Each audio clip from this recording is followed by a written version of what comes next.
morning, good morning.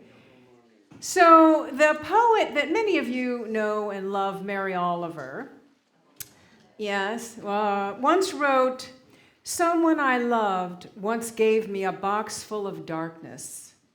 It took me years to understand that this too was a gift." You may have felt something similar in your life, something that felt kind of painful at the time, but given time and, getting some awareness around it, and in particular, a commitment to spiritual growth, you realize that it too was a gift. Maybe it drew you to another path that was more empowering. Maybe you understood more of your true worth. Something like that, yeah. It's interesting how that happens, right? We were talking a few weeks ago how it's challenges, very often the challenges that are the catalyst to real growth. And, it's like, really?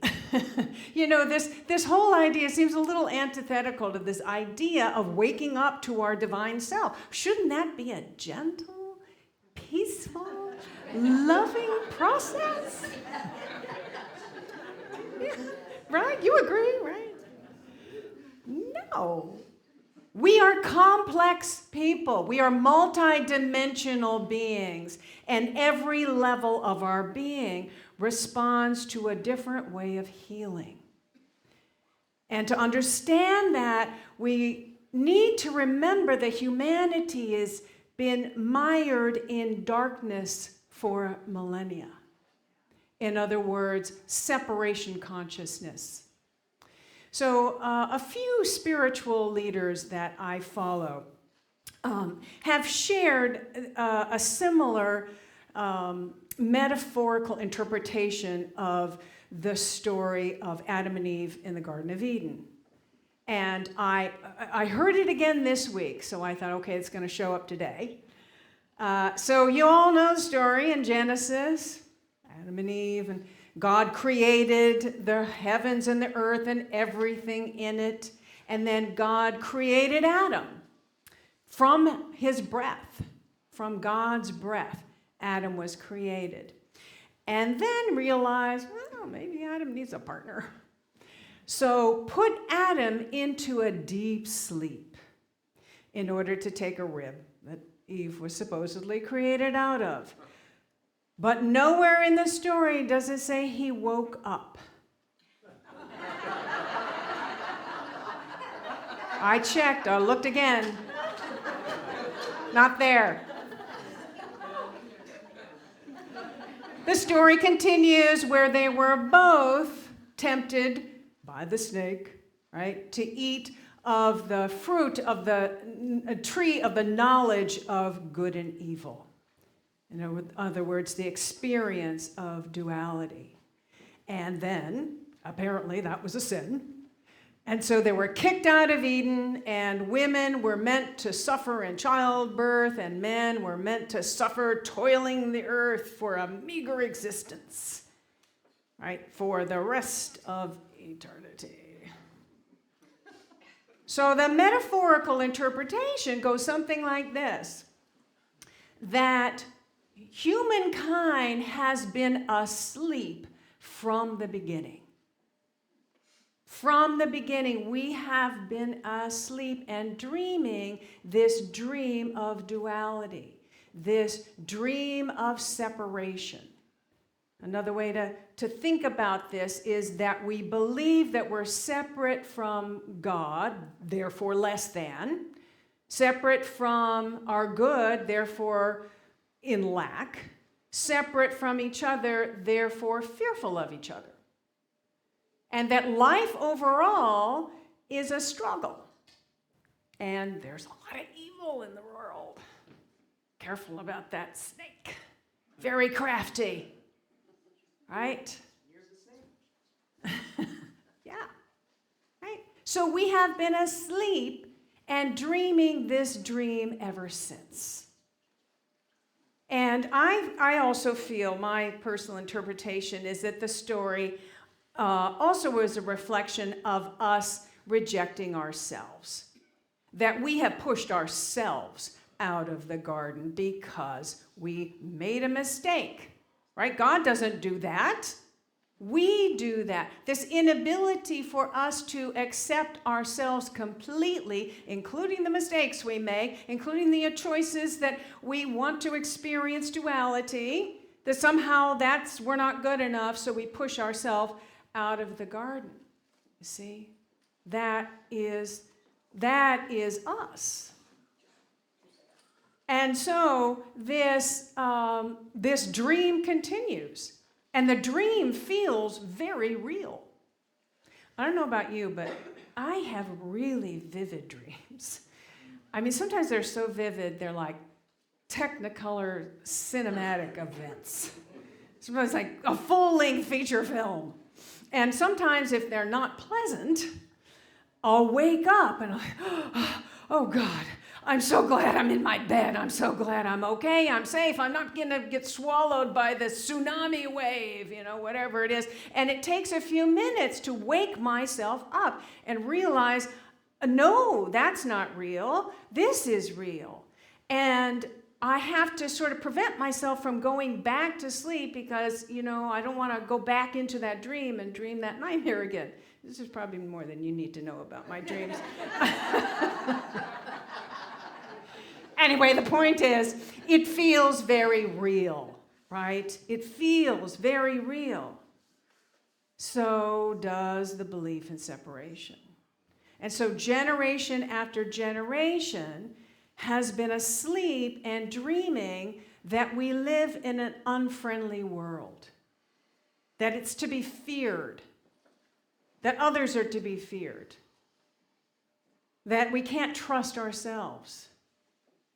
And in this dream, some feel that they must control. I mean, if you're feeling out of control, you must control and manipulate and coerce others in order to survive, in order to get what it is that you feel that you need. And some try to grab as much power as they can. And so this consciousness of control, I mean, we want to control, and so there it is. There's wilderness we need to tame, and there's lands that need to be conquered, and there's people that need to be conquered. And then we have to build up our own defenses to protect ourselves against attack. And if you think about it, all of the systems of society, all of our governments throughout time have been created from this original misperception. And since recorded history, many of these society systems have been ordered under a patriarchal system. So, the consciousness the systems that are created from that consciousness are, have control and domination at the forefront. And love kind of gets left out of the equation. So you think about, the history of the world and all of the wounds that have been inflicted from this original basic misperception. All of the pain that has been inflicted on others, on ourselves, maybe the pain that is being, felt by so many now, from this original dream of separation. So, how do we turn it around? How do we turn this ship around? Fighting against it only brings us deeper into the dream, pulls us deeper into the dream. Not that we shouldn't stand up and speak out, and when it's necessary, say no. No. no. And no, no, no. Right? But ultimately, long term, the only answer is to wake up, to awaken from the dream, to awaken to the divine truth of who we are, the absolute truth that the infinite, universal, divine presence is expressing through me and through everyone. That we're all expressions of it, created in the image and likeness. So that means that all of the qualities of the divine are my qualities, are your qualities. To awaken to this truth that we're all one. We're all connected in this love. And that we have the power to create something new. Something from this awakened awareness of love. We can do that. And here's the thing. Everybody has deep down the desire to awaken to who they truly are, to experience their divineness, right? And to experience their oneness with others. It's not conscious for most people. Most people feel that that must be a desire for something else. I must need more of whatever it is that makes me happy. They don't recognize that, it's really a desire to wake up to the truth that all I need is within me. It's all here. To experience the love that I am and to share that love with others. And to create our experience from a consciousness of love. That is what is a deep soul desire within everyone. And never is that desire more acute than when there's a lack of it, when we're in pain, when someone has handed us a box of darkness, right? Or when systems and governments are completely out of whack. Now we have an opportunity to really drill down into awakening. Awakening. It's calling us, right? It's calling us. I have a friend in Unity Minister, Gary Simmons is his name, and he wrote the book, The Eye of the Storm. Some of you have read that, The Eye of the Storm. He calls this time that we're in an emerging cataclysmic catalyst. An emerging cataclysmic catalyst. I don't know about that, but I do know that a lot of people are looking for answers. And a lot of people are saying, whoa, hold on. Wait. There's got to be a better way to do this thing. There's got to be a better way to live with one another. And from my perspective, the only better way to do this thing is to wake up and experience the love that is within us sleeping. The love and the harmony and the true equality and prosperity for all that we recognize when we wake up to this truth that we are this divine presence expressing.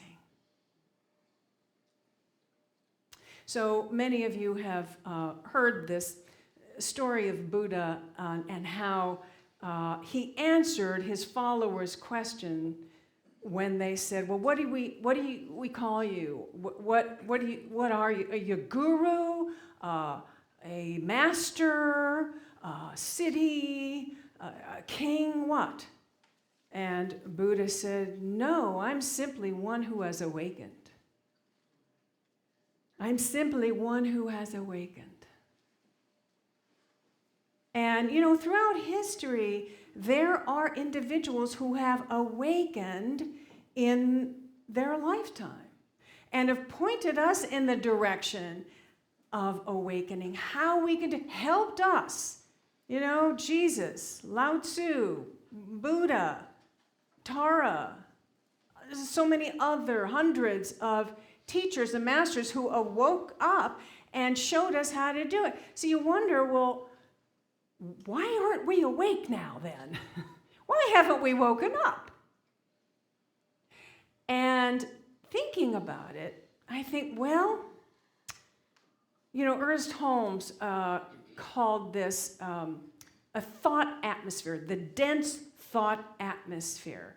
Fillmore referred to it as chemicalization. Eckhart Tolle called it the pain body.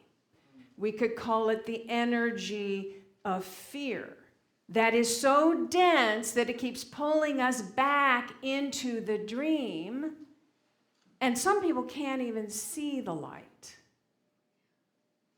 Also, there's a healing that needs to happen, right? This is kind of bring you back to what I was saying in the beginning, how we are multidimensional beings, and all of our levels, you know, respond to different ways of healing.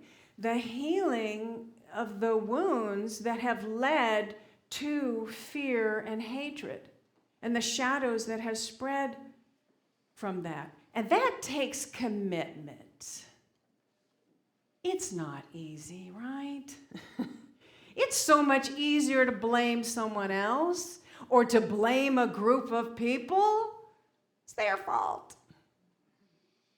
It takes commitment, it takes work to do the healing work. But hey, it's calling us, right? The healing is calling us. And there is a natural evolution of consciousness that is happening. And one day, we'll all wake up. But look how far we've come, right? From the very beginning, asleep, everyone asleep, and then one person woke up, and another person woke up, and then more woke up, and they helped others wake up. And more and more and more people around the world are awake to who they are and are coming from a place of love and seeing the oneness and are being what we might call light workers, right? And it kind of is happening from the ground up, kind of seeping up from the ground. Kind of like rainwater seeps up from the ground to nourish the tree. It is happening. And one day, we will all awaken to who we truly are. Beings of love and light. Bound in an energy of love. I know it. I feel it. Do you? You feel it happening. Right. And when it does, we'll realize, on that day, we will realize that we deserve to be in the Garden of Eden. And so does everyone else. And that, in fact, it is here right now. The Garden of Eden is here in this moment right now. So, the question is, what's your role in the awakening? Ask yourself, what is my role in this awakening? Because I'm sure you did not come here in this incarnation at this particular point in time by mistake, by chance. And I think you didn't come here for your own personal enjoyment. I'm certain that you didn't come here to play it small, right? And to hide your light behind a bushel. You came here to shine your light, to help the awakening, right? How many people agree that that is a role here that's available for us? Yeah, to awaken, to help shine the light so that we can make it easier for others to awaken. So let's get busy. The world is needing. The world is wanting, right? And so us and all of the other groups of people who meet and come together in love and do whatever light work that they do, there's hundreds, thousands of them. Let's all join force and get busy and help with the awakening. Yes? All right. Namaste. Hi. If this video has inspired you, opened your heart, expanded your consciousness, filled you with hope, empowered you in some way, we encourage you to support what we offer here at Unity Center of Peace by making your donation now. And thank you.